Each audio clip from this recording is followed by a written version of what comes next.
بسم اللہ الرحمن الرحیم۔ محترم ناظرین، ظہر کی نماز کے بعد یہ وظیفہ پڑھ لینا۔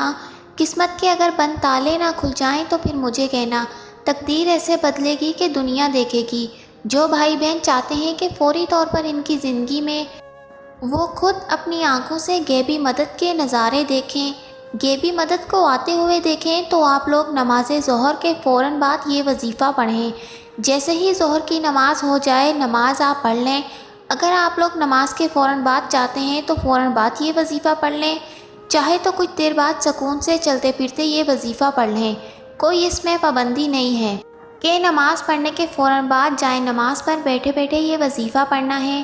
وہ بھائی بہن جو اس ویڈیو پر آئے ہیں، اپنی پریشانی، جن کو کئی سالوں سے پیسوں کا مسئلہ ہے، دولت کا مسئلہ ہے، وہ تمام میرے بہن بھائی بڑی توجہ سے، بڑے غور سے اس ویڈیو کو ضرور دیکھ لیجئے۔ انشاءاللہ اللہ پاک نے چاہا تو آپ کے رزق کے، دولت کے، پیسوں کے مسائل فوری طور پر حل ہو جائیں گے۔ آج آپ تمام ناظرین کو سورہ کوثر کا وہ خاص وظیفہ بتانے لگی ہوں۔ آپ لوگوں کی قسمت ایسے چمک جائے گی کہ آپ لوگ خود مجھے دعائیں دو گے۔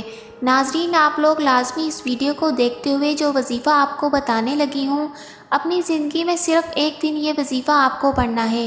انشاءاللہ ایک بار پڑھنے سے ہی آپ کی مالی مشکلات اللہ پاک کے حکم سے فوراً حل ہو جائیں گی۔ کتنی بھی پیسوں کی تنگی ہو، بندہ فقیر ہو، اگر اس ویڈیو کو دیکھ رہا ہے، جس کی جیب میں 10 روپے کا نوٹ بھی نہ ہو، غیبی مدد ہوگی اس کو۔ اگر وہ رات کو یہ وظیفہ پڑھ کے سوئے، صبح مالا مال ہو جائے گا۔ صبح یہ وظیفہ پڑھ لے تو شام تک پیسوں کا بندوبست ہو جائے گا۔ آج کا یہ خاص وظیفہ سورہ کوثر اور اللہ تعالیٰ کے صفاتی ناموں کا ہے، مگر اتنا طاقتور ترین اور جلیل القدیر عمل ہے کہ ہماری جیسی ناقص زبان اس کو بیان نہیں کر سکتی۔ میرے آقا علیہ الصلوۃ والسلام کی شان بھی ہے، اس کے اندر مقام بھی ہے، اور بہت زیادہ خیر کثیر اس عمل کے اندر ہے۔ جو اس مبارک چھوٹی سی 3 آیات کی سورت کو پڑھتا ہے، اس سے دوستی کرتا ہے، وہ مال و مال ہو جاتا ہے۔ اللہ تعالیٰ اس کو لاکھوں کروڑوں پتی بنا دیتا ہے۔ یہ اتنا طاقتور عمل ہے۔ ناظرین، اس وظیفے کو پڑھنے سے پہلے جتنی آپ کی حاجتیں ہوں، جتنی آپ کی مرادیں ہوں، ان مرادوں کو، حاجتوں کی نیت کر لینا ہے کہ یہ میری حاجت مراد پوری ہو جائے۔ پھر یہ چھوٹا سا وظیفہ پڑھ کے دیکھ لینا۔ میرے بھائیوں، میری بہنوں، ابھی وظیفہ پڑھ رہے ہوں گے اور غیبی مدد کے نظارے اپنی آنکھوں سے دیکھو گے انشاءاللہ۔ نماز ظہر میرے بھائی مسجد میں ادا کر لیں، اور میری بہنیں جو ہیں وہ سکون سے گھر پر بیٹھ کے ادا کر لیں۔ عصر کی نماز سے پہلے وظیفہ کرنا ہے، انشاءاللہ ہر حاجت پوری ہوگی۔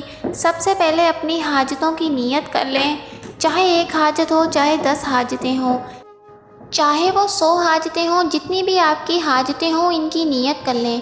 مثال کے طور پر آپ کو مکان چاہیے تو یہ نیت کر لیں کہ مجھے ذاتی مکان مل جائے، میں اس کے لیے یہ وظیفہ پڑھ رہا ہوں۔